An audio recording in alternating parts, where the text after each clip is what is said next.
somehow we started getting hold of people who were there to prove themselves. हमारी teaser में एक dialogue है, घायल हूँ इसलिए घातक हूँ. वो सब घायल थे एंड उन्होंने जो परफॉर्म किया, इतने घातक तरीके से परफॉर्म किया, हर एक ने, हर HOD ने इतने ब्रिलियंट तरीके से परफॉर्म किया है. It's extraordinary. This was a project जिसमें एब्सोल्यूट प्योर इंटेंट, एक्टर्स से लेके HOD से लेके इवन असिस्टेंट से लेके इवन स्पॉट दादा तक, एवरीबडी वाज लाइक कि यार इस फिल्म के लिए जान देनी है. सो गाइस, पिछले एपिसोड में हमने देखा डायरेक्टर का सफर, सेट की कहानी, केओस की कहानी. लेकिन आज हम इनके बारे में बात नहीं करेंगे. आज हम बात करेंगे उन लोगों के बारे में जिनके नाम पोस्टर्स पर नहीं होते, जिनके हाथों में होता है वो कलर, कैमरा, एंगल्स, सेट को मैनेज करना, क्रू को मैनेज करना और तमाम ऐसी चीजें. तो आज हम उन लोगों के बारे में बात करेंगे जिन्होंने धुरंधर को द धुरंधर बनाया. Welcome to the episode 3 of made in chaos, जहां हम सिर्फ फिल्म्स नहीं देखते, हम ये देखते हैं कि वो बनी कैसे. और ये वाला एपिसोड एक बार फिर से धुरंधर पर है. वीडियो शुरू करने से पहले हमने धुरंधर के फैक्ट पर पार्ट 1 भी बनाया है. तो अगर अभी तक आपने वो वीडियो नहीं देखा है तो मैं उसे यहाँ आई बटन पर डाल रहा हूँ, आप जाके वीडियो देख सकते हैं. और अब बढ़ते हैं हमारी आज की वीडियो पे. एक सवाल, क्या आप लोगों ने नोटिस किया कि जसकीरत वाले कैरेक्टर को काफी कलरफुल कपड़े दिए गए हैं और हमजा वाले को डार्क टोन्स पर रखा गया.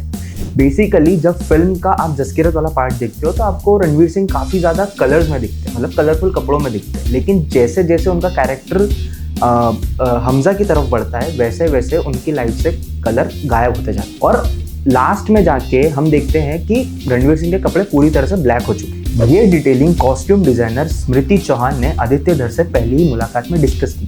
बेसिकली उन्होंने एक आइडिया पेश किया था कि हम रणवीर सिंह के कैरेक्टर का आर्क, बेसिकली हमजा के कैरेक्टर का आर्क कपड़ों के कलर्स के थ्रू भी दिखा सकते हैं. और गाइस, ये कोई छोटी बात नहीं थी. 10,000 कॉस्ट्यूम्स, 1,000 पठानीज पहले 30 दिनों में, और सिर्फ हमजा के लुक के लिए 250 से ज़्यादा लुक्स डिज़ाइन किए गए थे. यहाँ तक कि हमजा के लिटिल फिंगर की जो रिंग थी वो इमोशनली सही फील हो रही है नहीं हो रही है, इसके लिए 1.5 साल तक डिस्कशन हुआ. सो गाइस, ये वो मेहनत होती है जो फ्रेम्स में दिखती नहीं लेकिन फील जरूर होती है. अब विकास नवलखा, फिल्म के DOP, शूट शुरू होने के कुछ दिन पहले ही उन्होंने स्क्रिप्ट पढ़ी थी और स्क्रिप्ट पढ़ते ही उन्होंने बोल दिया था कि मैंने 30 साल इंतजार किया है ऐसी फिल्म, ऐसी स्क्रिप्ट के लिए. अब मैं अपनी पूरी जिंदगी दे दूंगा इस फिल्म को.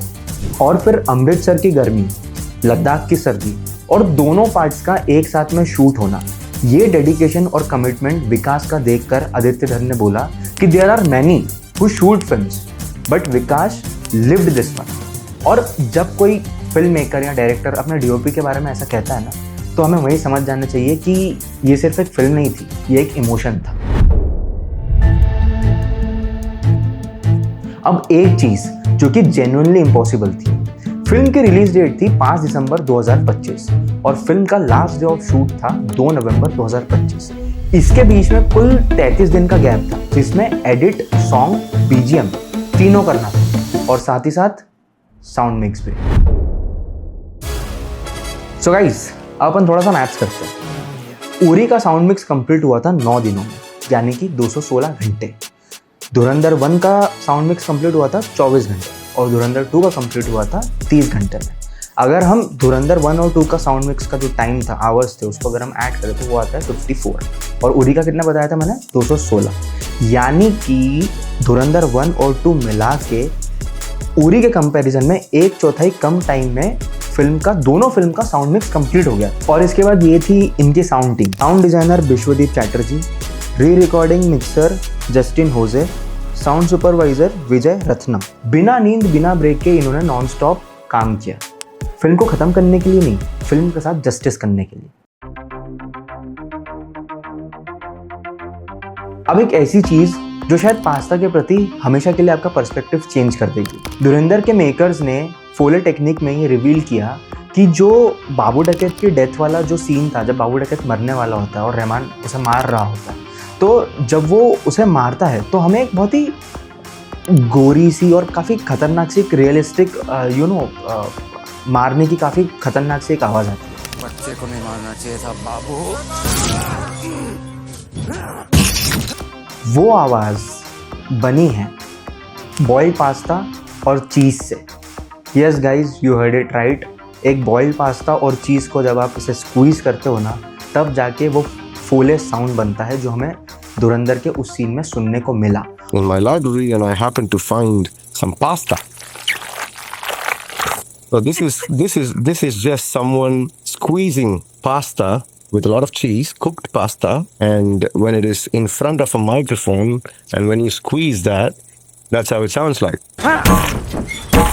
और इस सीन की रियलनेस और इंटेंसिटी यहीं पे ख़त्म नहीं होती। बाबू डकैत को जब रहमान मार रहा होता है तो उस मोमेंट पे जो बॉडी रहती है वो रबर की होती है और उसका जो हेड होता है वो भी रबर का रहता है और उसके अंदर जो भेजा होता है, क्योंकि उस सीन में हमने देखा है कि रहमान मारने में इतना वो हो जाता है कि वो मतलब लिटरली बाबू डकैत का पूरा सर खोल के रख देता है। तो वो जो हेड था वो पूरा रबर का था और उसके अंदर एक्चुअली में रियल गोट का ब्रेन था।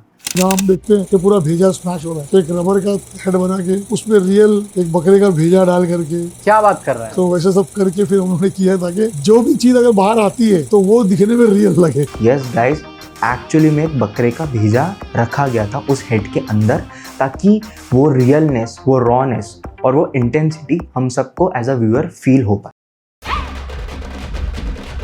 अब आप लोग मुझे एक चीज़ बताओ, कोई भी नॉर्मल बॉलीवुड फिल्म में कितने एक्शन डायरेक्टर्स होते हैं? 1, 2, लेकिन धुरंधर में थे 4 एक्शन डायरेक्टर्स जिनके नाम थे एजाज गुलाब इंडिया से, सी योंग हो साउथ कोरिया से, येनिक बेन फ्रांस से और रमज़ान बुलुट टर्की से। गाइस, 4 अलग मेथड, 4 अलग लैंग्वेज ऑफ मूवमेंट, ये इससे पहले बॉलीवुड में कभी नहीं हुआ था।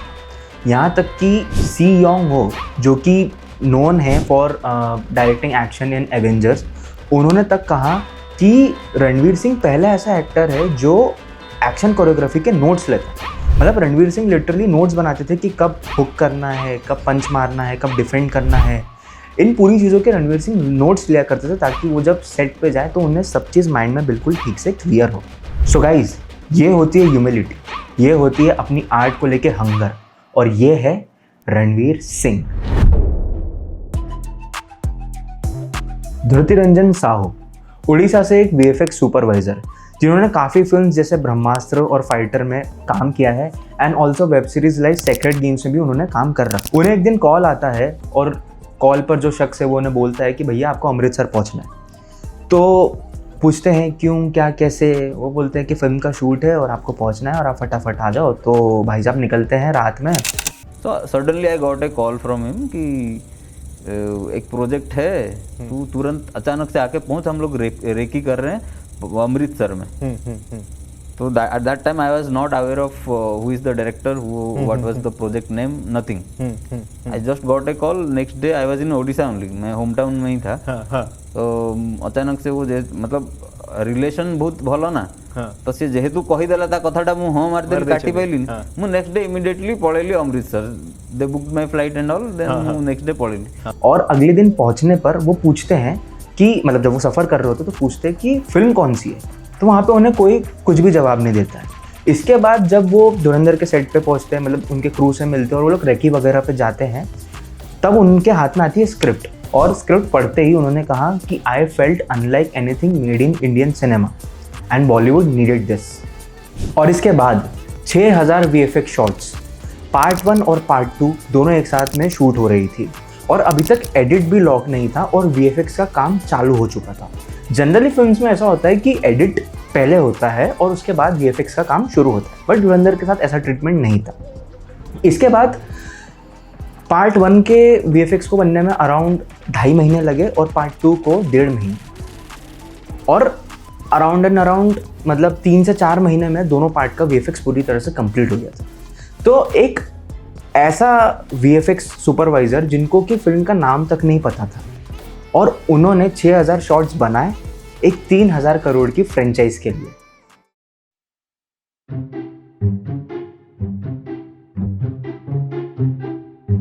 और लास्ट में एक चीज जो कि जेन्युइनली पोएटिक है, पाकिस्तान में ये फिल्म बैन है और गल्फ कंट्रीज में भी ये फिल्म बैन है, बेसिकली धुरंधर इन कंट्रीज के लिए एग्जिस्ट ही नहीं करती है।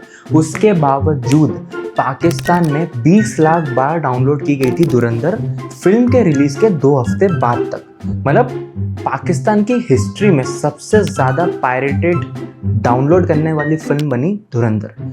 शाहरुख खान की रईस और रजनीकांत सर की 2.0 से भी ज़्यादा। और गाइज यहाँ तक कि कराची के रेनबो सेंटर में ये फिल्म ओपनली 16 रुपए में बिक रही थी। Indian films are banned in Pakistan, but look what I found. And this is a new film. ये film हिंदुस्तान से है ना? इंडियन मूवी है, नई आई है धुरंधर। And I can tell you a thing or two about Ranveer Singh. He's a Sindhi. All his grandparents are from this city, I think, and they came across to India during partition. ये film कितने रुपए है?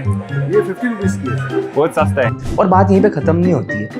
एक पाकिस्तान के political leader जिनका नाम था बिलावल भुट्टो जरदारी, वो एक पब्लिक इवेंट में जाते हैं और वहाँ पे आप गेस करो कि वो कौन से सॉन्ग पे एंट्री लेते होंगे।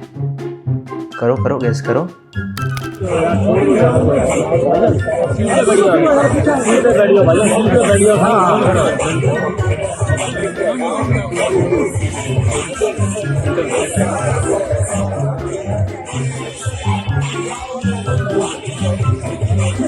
Yes guys, you heard it right. मतलब अब हम क्या ही बोले इस बारे में कि एक फिल्म जिस कंट्री में बैन है, वहीं के पॉलिटिशियन नेता उसी पर्टिकुलर फिल्म के गाने पर एंट्री लेते हैं। बताओ बताओ। तो भाई ये सही है यार कि फिल्म को पहले बैन करो, पास्ता से स्कल क्रश बनाओ, 30 साल बाद एक डीओपी को लेके आओ और 24 घंटे में साउंड मिक्स करो। इससे बनता है एक 3000 करोड़ की फ्रेंचाइजी। मतलब गजब। हालांकि जितनी आसानी से मैंने बोल दिया ना, उतनी आसानी से फिल्में बनती नहीं है।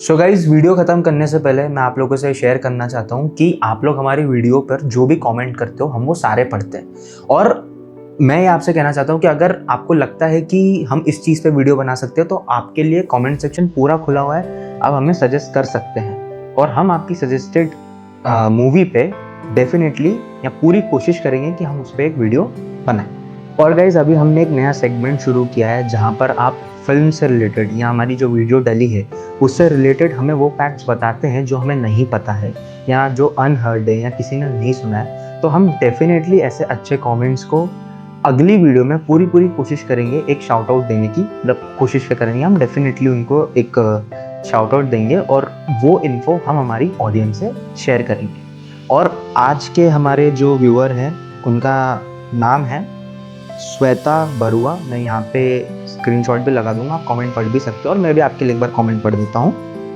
तो कमेंट ये था, another research consultant credited alongside Aditya Raj Kaul is Divya S. Very little is known about this person and almost no information is publicly available. They have not come forward for interviews either. There are rumors that Divya S may be connected to our intelligence agencies, especially since they were heavily involved with the Unknown Man chapter. Aditya Raj Kaul himself mentioned in a podcast interview that Divya S was behind that particular section. जो opening credit से film के जहाँ पे आपका नाम है Aditya Raj Kaul as research consultant, there is one more name Divya S, वो कहीं पे नहीं दिखते। देखिए, आपने इसे नोटिस किया, बहुत ही कम लोग हैं जिन्होंने इसे नोटिस किया है। दिव्या एस इस फिल्म के लिए उतने ही महत्वपूर्ण है जितना पाकिस्तान में अननोन गनमैन। कुछ सिक्योरिटी या सेंसिटिविटी के कारण वो जो है सामने नहीं आते, लेकिन दिव्या एस का इन स्टोरीज में एक्यूरेसी में बहुत बड़ा योगदान रहा। और हम तीनों ने, आदित्य, मैंने और दिव्या ने मिलके जो है पूरे स्टोरी बोर्ड को देखा, समझा, परखा। और दिव्या ने तो बहुत जगह शूट में भी मदद कराई कि ऐसी कोई सेंसिटिव लोकेशंस थी, लद्दाख हो गया या पंजाब हो गया, जहाँ पर शूट में डिफ़िकल्टीज आ रही थी। तो दिव्या वो हमारे एक अननोन खिलाड़ी थे जिनने बहुत ज़्यादा मदद की। तो आई होप फ्यूचर में वो आ पाए, लेकिन अभी मुझे लगता है कुछ कारणवश जिनका नाम भी शायद दिव्या ना हो, is what I'm feeling now. You never know. Basically यही है गाइस कि दिव्या एस करके एक है शख्स जो जिन्होंने अननोन गनमैन वाला जो चैप्टर था फिल्म में, उसमें उन्होंने काफ़ी इन्फॉर्मेशन शेयर की है। अब ये भी कहा जा रहा है कि वो शायद इंटेलिजेंस एजेंसीज के साथ भी इन्वॉल्व है, वी डोंट नो एंड हमें नहीं पता, इट्स जस्ट अ फैक्ट जो हमने आदित्य राज कौल के इंटरव्यू से हमने कवर किया था। So yes guys, big shout out to Shweta Barua and thanks for commenting and thanks a lot for letting us know this fact. और साथ ही साथ हमारी जो लास्ट धुरंधर वाली वीडियो थी, पार्ट 1 था, उसको इतना प्यार देने के लिए बहुत बहुत बहुत बहुत थैंक यू। हम लोगों ने अभी स्टार्ट किया और हम लोग बहुत छोटे क्रिएटर्स हैं। आप लोगों का इतना प्यार और सपोर्ट, एक लाइक, एक व्यू, एक सब्सक्राइब हमारे लिए बहुत ज़्यादा मैटर करता है। So thanks a lot guys. जैसा आपने पार्ट 1 को प्यार दिया, प्लीज़ इस वाले पार्ट को भी ऐसा ही प्यार दें और आगे हमारे साथ जुड़ने के लिए, हमारी वीडियोज़ देखने के लिए चैनल को सब्सक्राइब करें और मिलते हैं अब अगली वीडियो में।